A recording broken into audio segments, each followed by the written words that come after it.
बिस्मिल्लाहिर्रहमानिर्रहीम। अस्सलाम वालेकुम स्टूडेंट्स, जैसे कि आपको इल्म है कि हम tangential and normal components of velocity and acceleration का टॉपिक पढ़ रहे हैं। 2 लेक्चर्स इस टॉपिक पे हो चुके हैं। पहले लेक्चर में हमने बाकायदा आर्टिकल डिस्कस किया था tangential and normal components of velocity and acceleration और फार्मूले ड्राइव किए थे टेंजेंशियल कंपोनेंट और नॉर्मल कंपोनेंट के लिए।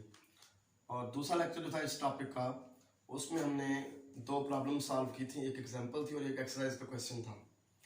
तो आज के लेक्चर में भी एक्सरसाइज का एक क्वेश्चन मैंने सॉल्व करना है। ये असल में लेंथी क्वेश्चन है और इसलिए एक लेक्चर में मैं यही एक क्वेश्चन करूंगा और ये इस टॉपिक का मेरा आखिरी लेक्चर होगा। नेक्स्ट लेक्चर में इंशाल्लाह radial and transverse components of velocity and acceleration को डिस्कस करूंगा मैं। क्वेश्चन ये है जी,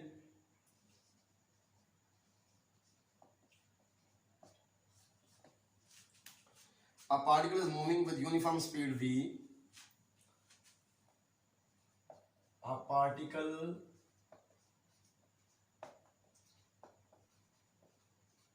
is moving with uniform speed v along the curve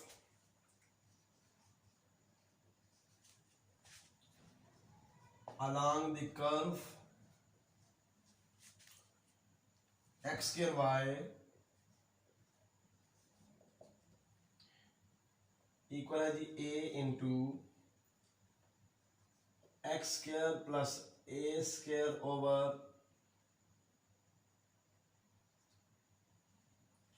over 5 under root. Show that its acceleration has the maximum value.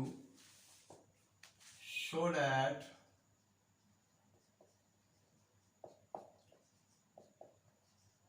its acceleration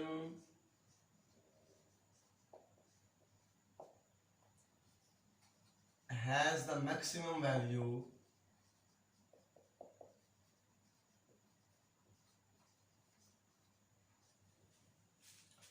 tan v square over 9a।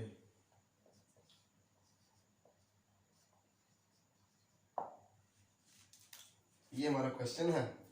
Solution इसका थोड़ा lengthy है लेकिन easy है, मुश्किल नहीं है। अभी इंशाल्लाह आपको समझ आ जाएगी इसी लेक्चर में। अब देखिए, उसने कहा हुआ है कि एक पार्टिकल जो है ना इस कर्व के अलांग मूव कर रहा है with uniform speed v। Speed uniform है तो हमने साबित करना है कि इसकी एक्सेलरेशन की मैक्सिमम वैल्यू क्या है जी, tan v square over 9a। ठीक हो गया ना। तो अब देखें, क्योंकि स्पीड जो है वो यूनिफॉर्म है इसलिए स्पीड का टाइम के लिहाज से डेरिवेटिव क्या होगा, 0। तो टेंजेंशियल कंपोनेंट ऑफ एक्सेलरेशन होता है स्पीड का टाइम के लिहाज से डेरिवेटिव, तो वो तो 0 हो गया। ठीक हो गया। टेंजेंशियल कंपोनेंट ऑफ एक्सेलरेशन, बल्कि आप इस तरह लिखें,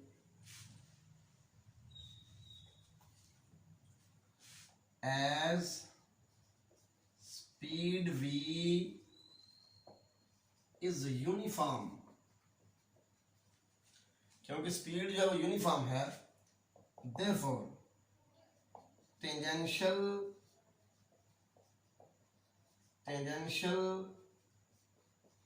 कंपोनेंट ऑफ एक्सेलरेशन, जो कि क्या होता है जी, dv ओवर dt, स्पीड का टाइम के लिहाज से डेरिवेटिव, ये फिर 0 होगा क्योंकि स्पीड यूनिफॉर्म है, कांस्टेंट है, इसलिए उसका डेरिवेटिव क्या है, 0 हो गया। तो टेंजेंशियल कंपोनेंट ऑफ एक्सेलरेशन 0 हो गया। इसका मतलब है कि एक्सेलरेशन की टोटल वैल्यू क्या है, नॉर्मल कंपोनेंट ऑफ एक्सेलरेशन, क्योंकि टेंजेंशियल कंपोनेंट 0 है। ठीक है, तो सारी की सारी जो वैल्यू है वो एक्सेलरेशन की क्या है, असल में normal component of acceleration. Now, normal component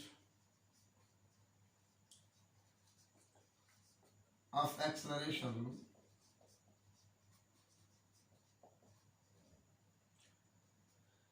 is equal to v square over rho। ये हमारे पास नॉर्मल कंपोनेंट ऑफ एक्सेलरेशन है। बकायदा जो मेरा पहला लेक्चर है ना इस टॉपिक पे, tangential and normal components of velocity and acceleration, उसमें मैंने ये प्रूव किया था कि नॉर्मल कंपोनेंट ऑफ एक्सेलरेशन क्या होता है जी, v स्क्वायर ओवर रॉ। यहां पे ये रॉ क्या है, radius of curvature of the curve, where rho is radius of curvature.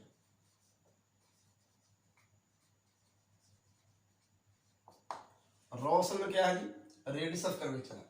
अब देखें ये जो नॉर्मल कंपोनेंट ऑफ एक्सेलरेशन है, इसकी वैल्यू से हमें पता चल रहा है कि एक्सेलरेशन तब मैक्सिमम होगा जब रॉ मिनिमम होगी, क्योंकि बटे में वैल्यू जितनी छोटी हो जाए टोटल आंसर जो है वो उतना बड़ा आ जाता है, ठीक होगा ना। तो यहाँ पे ये रॉ अगर मिनिमम होगा तो हमारा एक्सेलरेशन मैक्सिमम होगा, क्योंकि एक्सेलरेशन है ही normal component of acceleration, tangential component of acceleration तो जीरो है, ठीक हो गया। तो लिहाजा यही हमारा एक्सेलरेशन है, तो रॉ मिनिमम होगा तो फिर एक्सेलरेशन मैक्सिमम होगा। Acceleration will be maximum, acceleration will be maximum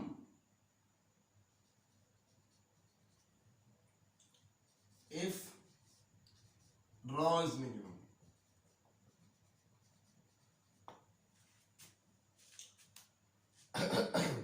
अब रॉ फाइंड करते हैं, फिर पता करेंगे कि x की किस वैल्यू के ऊपर रॉ मिनिमम है, फिर रॉ की मिनिमम वैल्यू फाइंड करेंगे, वो रॉ की मिनिमम वैल्यू हम यहाँ पे पुट करेंगे, ठीक है। तो ये हमारी एक्सेलरेशन की मैक्सिमम वैल्यू आ जाएगी। पार्टिकल मूव्स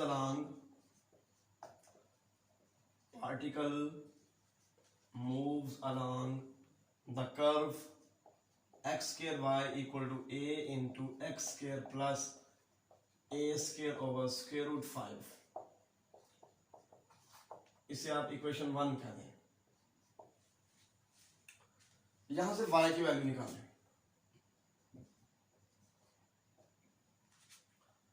आएगा a into 1 plus a square over 5 under root x raise to the power -2 आ जाएगा। x स्क्वायर में हमने डिवाइड कर दिया इक्वेशन नंबर 1 को, ठीक हो गया। अब रॉ फाइंड आउट करने के लिए हमें दो डेरिवेटिव्स की जरूरत है, dy ओवर dx की और dy ओवर dx की। ये दोनों वैल्यूज आप फाइंड आउट करें, differentiating with respect to x, dy by dx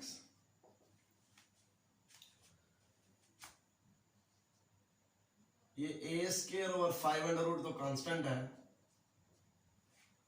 तो इसका डेरिवेटिव क्या आएगा, पावर रूल से पावर 7 और पावर में से एक कम, तो इस तरह ये आ गया जी -2a cube over 5 under root into x raise to the power -3।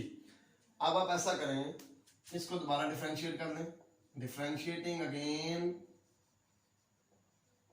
With respect to x, दोबारा डिफरेंशिएट करें तो d2y ओवर dx स्क्वायर हमारे पास आ जाएगा जी, ये भी पावर 7 आएगी तो -3 इंटू -2 आ जाएगा 6a cube over 5 under root x raise to the power -4। अब दोनों डेरिवेटिव आ गए, अब हम रॉ फाइंड कर सकते हैं, रेडियस ऑफ कर्वेचर फाइंड कर सकते हैं, ठीक है ना। तो we know that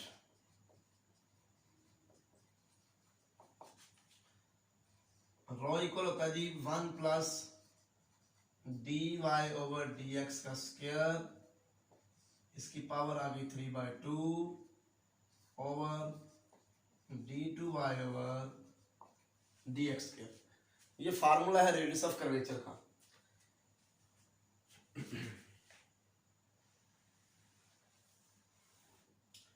प्रूव हमने ये करना है कि एक्सेलरेशन की मैक्सिमम वैल्यू ये है 10 v स्क्वायर ओवर 9 है, ये मैं साइड पे लिख लेता हूं ताकि हमें भूले ना, 10 v स्क्वायर ओवर 9 है। हमने ये प्रूव करना है कि एक्सेलरेशन की मैक्सिमम वैल्यू ये है। अब यहाँ पे आप dy ओवर dx की वैल्यू को पुट करें और d2y ओवर dx की वैल्यू को पुट करें।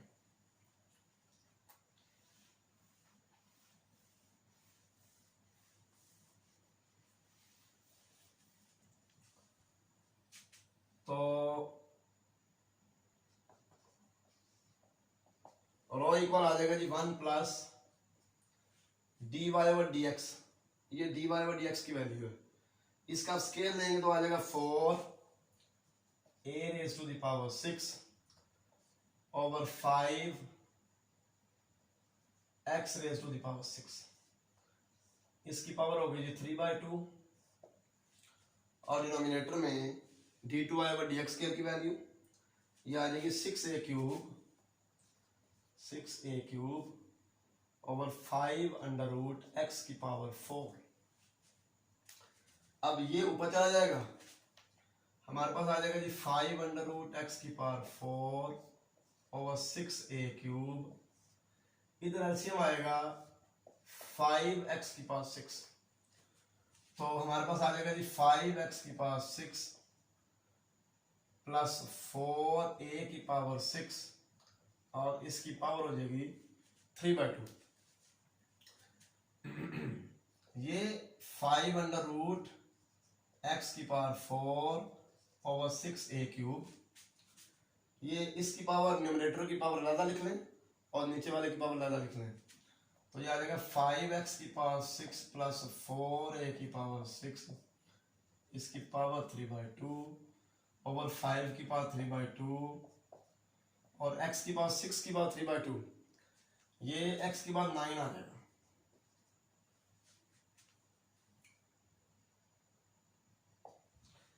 ये 5 की पावर 1/2 है, नीचे आके माइनस होगी 3/2 माइनस 1/2, 5 की पावर 1 रह जाएगी, ठीक है ना, तो 5 इंटू 6 30 आ जाएगा, 1 ओवर 30 a क्यूब, ठीक होगा जी, 1 ओवर 30 a क्यूब, तो ये x की पावर 9 x की पावर 4 से कैंसिल हो जाएगी, 5x की पावर 6 प्लस 4a की पावर 6, इसकी पावर 3/2 ओवर x की पावर 5, ठीक हो गया।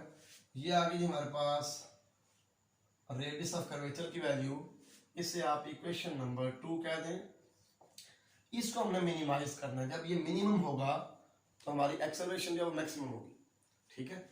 तो अब फिर इसका आप डेरिवेटिव लें, आप सेकंड डेरिवेटिव टेस्ट यूज करेंगे, मैं यहाँ पे सेकंड डेरिवेटिव टेस्ट यूज करूंगा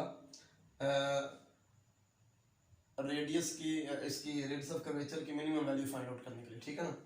तो आप लिखेंगे डिफरेंशिएटिंग, इसके आप दो डेरिवेटिव लेंगे, differentiating with respect to x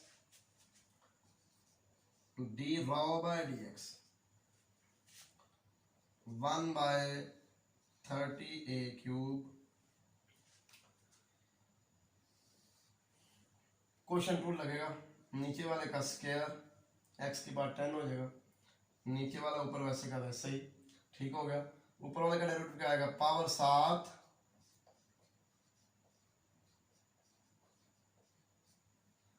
power में से एक कम होके 1/2 हो जाएगा, पावर के अंदर वाले का डेरिवेटिव, इसका डेरिवेटिव आएगा 30x की पावर 5 पावर रूल से, ठीक हो गया, और इसका 0 क्योंकि ये कांस्टेंट है, माइनस ऊपर वाला वैसे का वैसे ही 5x की पावर 6 प्लस 4a की पावर 6, इसकी पावर 3/2 वैसे का वैसे ही, ठीक है। नीचे वाले का डेरिवेटिव आ जाएगा 5x की पावर 4, ये ऊपर मैंने लिख दिया, 7 लिखना था ऊपर लिख दिया, ठीक है ना। अब ये देखें, ये 2 जो है ये 30 से कैंसिल होकर 15 आ जाएगा, 15 इंटू 3 आ जाएगा 45, 45x की पावर 10 आ जाएगा, 1/30a क्यूब 45x की पावर 10, ठीक हो गया जी। तो ये रह गया 5x की पावर 6 प्लस 4a की पावर 6, इसकी पावर 1/2 माइनस ये आ जाएगा 5x की पावर 4, 5x की पावर 6 प्लस 4a की पावर 6, इसकी पावर आ जाएगी हमारे पास 3/2 और डिनोमिनेटर में क्या है x की पावर 10, ये वैसे का वैसे ही। अब मैं इसको सिंप्लीफाई करने की कोशिश करूं ताकि, क्योंकि हमने रॉ इसका सेकंड डेरिवेटिव भी लेना है, रॉ का सेकंड डेरिवेटिव टेस्ट यूज करने के लिए। अब देखें, एक तो यहां से 5 कॉमन आ रहा है, ठीक हो गया, x की पावर 4 भी कॉमन आ रहा है, ठीक है। तो हम लिखेंगे 1/30a³ 5x की पावर 4 कॉमन। उसके अलावा ये चीज भी कॉमन आ रही है, 5x की पावर 6 प्लस 4a की पावर 6 की पावर 1/2, 5x की पावर 6 प्लस 4a की पावर 6 की पावर आ जाएगी 1/2, ठीक है, ये भी कॉमन आ गया। तो यहां पे हमारे पास बच गया 5 कॉमन है, 9 बचा, x की पावर 6 बच गया, ठीक है। इधर ये चीज कॉमन निकल चुकी है 5x की पावर 4 और इसकी पावर 1/2 कॉमन आई है, तो 1 पावर आ जाएगी। ये नेगेटिव साइन की वजह से ये आ जाएगा -5x की पावर 6 -4a की पावर 6 और डिनोमिनेटर में x की पावर 10 वैसे का वैसे, ठीक है। अब ये रॉ का फर्स्ट डेरिवेटिव चल रहा है जिसको हम सिंप्लीफाई करने की कोशिश कर रहे हैं।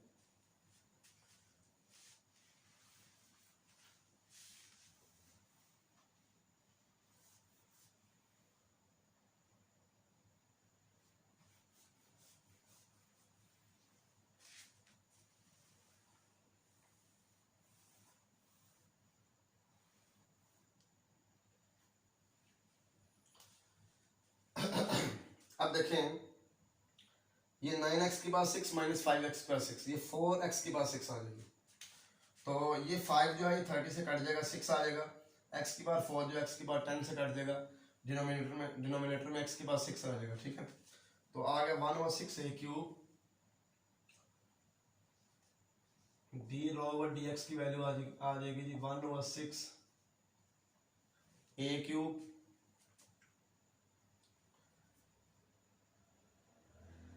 5x की पावर 6 प्लस 4a की पावर 6, 5x की पावर 6 प्लस 4a की पावर 6, इसकी पावर हो गई थी 1/2, 9 में से 5 माइनस होगा 4x की पावर 6 माइनस 4a की पावर 6। अब यहां से 4 भी कॉमन आ रहा है, 4 को बाहर लिख लें तो 4/6 आ जाएगा 2/3, 2/3a³, ठीक हो गया। 5x की पावर 6 प्लस 4a की पावर 6, इसकी पावर 1/2 और यहाँ पे आ जाएगा जी x की पावर 6 माइनस a की पावर 6, ठीक हो गया। ये रॉ का फर्स्ट डेरिवेटिव आ गया।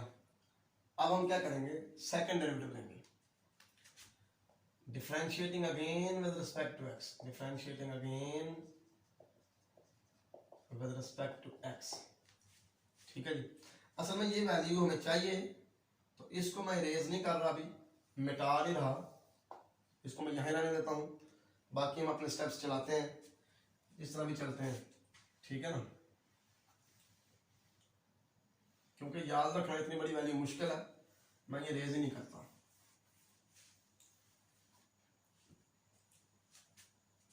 अब हम इसका दोबारा डेरिवेटिव ले लेते हैं x के लिहाज से, या आप इसको साइड पे लिख लें, मैं यहां पे लिख देता हूं साइड पे। रॉ की हमारे पास वैल्यू आई थी जी 1/30a³,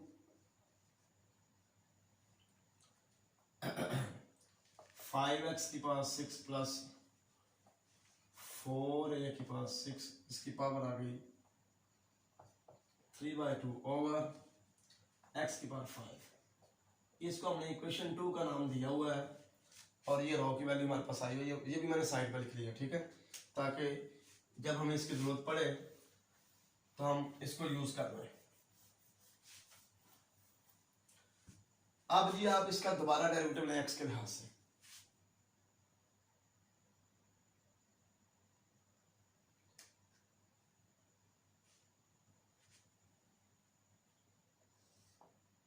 ये डिनोमिनेटर में x की पावर 6 भी था, ठीक है, जो कि मिस हो गया, x की पावर 6 भी आना डिनोमिनेटर में, क्योंकि डिनोमिनेटर में x की पावर 10 था, ऊपर x की पावर 4 था, तो वो कैंसिल हो गया। ठीक हो गया।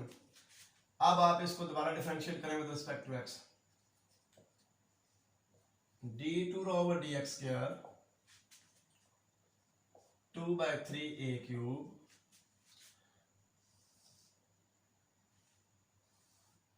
नीचे वाले का स्क्वायर, ठीक होगा जी, नीचे वाला ऊपर वैसे का वैसे ही, ऊपर वाले का डेरिवेटिव प्रोडक्ट रूल लगेगा, पहला वैसे का वैसे ही, दूसरे का डेरिवेटिव, इसका डेरिवेटिव आएगा 6x की पावर 5, ठीक होगा ना।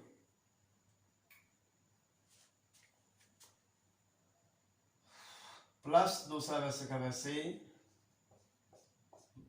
पहले का डेरिवेटिव क्या आएगा, पावर 7, पावर में से एक कम, तो 1/2 में से 1 माइनस करेंगे तो -1/2 हो जाएगा, पावर के अंदर वाले का फर्दर डेरिवेटिव, तो इसका आएगा 30x की पावर 5, 30x की पावर 5, ठीक हो गया। ये हो गया ऊपर वाले का डेरिवेटिव, नीचे वाला ऊपर वैसे का वैसे, और ऊपर वाले का डेरिवेटिव ये हो गया, ठीक हो गया।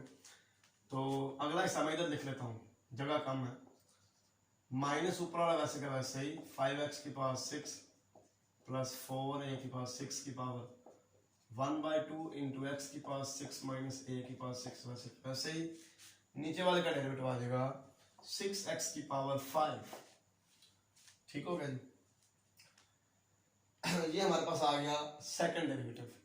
अब सेकंड डेरिवेटिव टेस्ट में हमने क्या करना होता है, फर्स्ट डेरिवेटिव को आप 0 के बराबर ले लें, put d rho over dx equal to 0। जब हम ये चीज 0 के बराबर लेंगे ना, तो हमारे पास आ जाएगा 2/3 a क्यूब 5x की पावर 6 प्लस 4a की पावर 6, इसकी पावर आ गई थी 1/2 x की पावर 6 माइनस a की पावर 6 ओवर x की पावर 6 इक्वल टू आ जाएगा 0। ये भी तो जाके मल्टीप्लाई होकर 0 हो जाएगा, ये डिवाइड होकर 0 हो जाएगा, ठीक है। तो ये भी इधर आके डिवाइड होकर 0 हो जाएगा। हम सिर्फ x की पावर 6 माइनस a की पावर 6 इक्वल टू 0 यहाँ पर ले लेते हैं, ठीक है। यहाँ से x की पावर 6 इक्वल आ गया जी a की पावर 6, और x इक्वल टू a हम यहाँ पे ले सकते हैं, ठीक हो गया ना। तो ये वैल्यू सेकंड डेरिवेटिव में पुट करें, put in d2 rho over dx square, second derivative में पुट करें d2 rho over dx square, x equal to a put करना है। तो ये देखें, जब यहाँ पे x की जगह पे a पुट करेंगे तो a की पावर 6 माइनस a की पावर 6 0, ये सारी टर्म 0 हो जाएगी, ठीक हो गया। इधर 0 पुट करेंगे तो ये भी सारे, x की जगह पे a पुट करेंगे तो ये भी सारी टर्म 0 हो जाएगी, सिर्फ इतना हिस्सा बचेगा, ये और ये। तो आएगा 2/3 a क्यूब, इधर a पुट करेंगे तो 5a की पावर 6 प्लस 4a की पावर 6, 9a की पावर 6 हो जाएगी, ये भी a की पावर 6 होगी, तो a की पावर 6 9a की पावर 6, इसकी पावर आ जाएगी जी 1/2 ओवर, यहाँ पे x की जगह पे a पुट करेंगे तो आ जाएगा जी a की पावर 12, ठीक हो गया। इसको सिंप्लीफाई कर लेते हैं, d2 rho over dx square, ये देखें 9 का स्क्वायर रूट क्या आ गया 3, 3 इस 3 से कैंसिल हो गया, ये तो खत्म हो गया। ये आ गया a क्यूब इंटू a की पावर 6, a की पावर 9 हो गया, और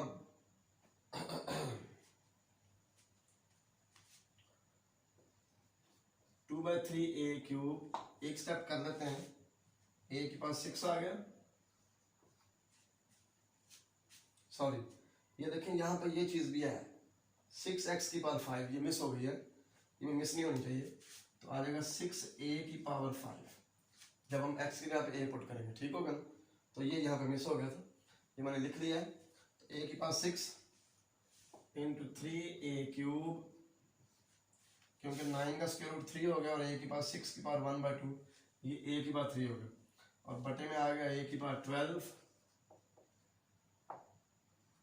इंटू 6a की पावर 5। अब सिंप्लीफाई कर लेते हैं, ये 3 जो है इस 3 से कैंसिल हो गया, a³ जो है a³ से कैंसिल हो गया, 6 इंटू 2 आ गया जी 12, और डिनोमिनेटर में आ गया a, क्योंकि a की पावर 5 a की पावर 6 से मल्टीप्लाई हुआ, a की पावर 11 हो गया, तो डिनोमिनेटर में फिर a आ गया, ये पॉजिटिव है। सो रो यानी कि radius of curvature is minimum, जब सेकंड डेरिवेटिव पॉजिटिव आ जाए तो फिर हम क्या कहते हैं कि हमारा जो फंक्शन है ये मिनिमम है at the value of x, ठीक है, x is equal to a पर मिनिमम है। ये हमें पता चल गया, प्रोसेस लेंथी हुआ है लेकिन पता चल गया कि x is equal to a जो है, ये इसके ऊपर हमारा जो रेडियस ऑफ कर्वेचर है ये मिनिमम है। तो हम क्या करते हैं, x is equal to a put कर देते हैं इक्वेशन नंबर 2 में। Therefore, minimum value of rho is equal to x is equal to a, हम यहां पे पुट करेंगे, आएगा 1/30a³, 5a की पावर 6, x की जगह पे a पुट कर देंगे, 5a की पावर 6 प्लस 4a की पावर 6, 9a की पावर 6, 9a की पावर 6, इसकी पावर आ जाएगी 3/2, और डिनोमिनेटर में आ जाएगा a की पावर 5, a की पावर 5, तो ये 9 की पावर 3/2, 9 जो है 3 का स्क्वायर है, तो 2 से कैंसिल हो गया, तो 3 की पावर 3 27, और a की पावर आ गया 9, डिनोमिनेटर में 30, a की पावर 8, तो ये 3 से कट गया, 27 और 30 को 3 से कैंसिल करें तो हमारे पास आ जाएगा जी 3 9 ज़ा 27, a ओवर 3 10 ज़ा 30, 9a ओवर 10, ये हमारे पास रेडियस ऑफ कर्वेचर की मिनिमम वैल्यू आ गई। तो जब रेडियस ऑफ कर्वेचर मिनिमम होगा तो आपको मैंने पहले डिटेल से बताया था कि एक्सेलरेशन पर मैक्सिमम हो जाएगा।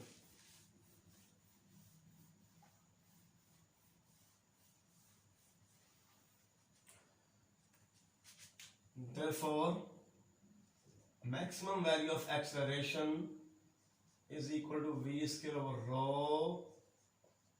Rho की वैल्यू क्या है जी 9a over 10। ये मैं rho लिख देता हूँ rho के साथ at x equal to a, क्योंकि x इक्वल टू a पर rho मिनिमम है। जब rho मिनिमम होगा तो हमारा एक्सेलरेशन जो है मैक्सिमम हो जाएगा। तो 10v स्क्वायर ओवर 9a, ये देखिए आपके सामने मैंने लिखा हुआ है, यही हमने प्रूव करना था। काफी लेंथी क्वेश्चन है लेकिन मुश्किल नहीं है। सेकंड डेरिवेटिव टेस्ट यूज हुआ है, ठीक है, मुझे उम्मीद है आपको समझ आ चुकी होगी। इस क्वेश्चन की कोई भी क्वेश्चन आपको tangential and normal components of acceleration find करने के लिए आ जाए तो आपको प्रोसीजर सारा समझ आ गया होगा। 3 प्रॉब्लम्स मैंने सॉल्व किए हैं, 2 प्रीवियस लेक्चर में, 1 इसमें। तो मैं समझता हूँ कि आप कोई भी प्रॉब्लम सॉल्व कर देंगे इससे रिलेटेड। जब आपको कर्व दी हो जिस पाथ पे पार्टिकल मूव कर रहा है, ठीक है, और स्पीड उसकी अगर यूनिफॉर्म है और आपसे कहा जाए कि आप tangential and normal component of acceleration निकाल दें, तो 3 प्रॉब्लम तो सॉल्व हो चुकी हैं, आपको क्लियर हो चुका है कि हमने कैसे करना है। अल्लाह हाफिज़, अस्सलाम वालेकुम।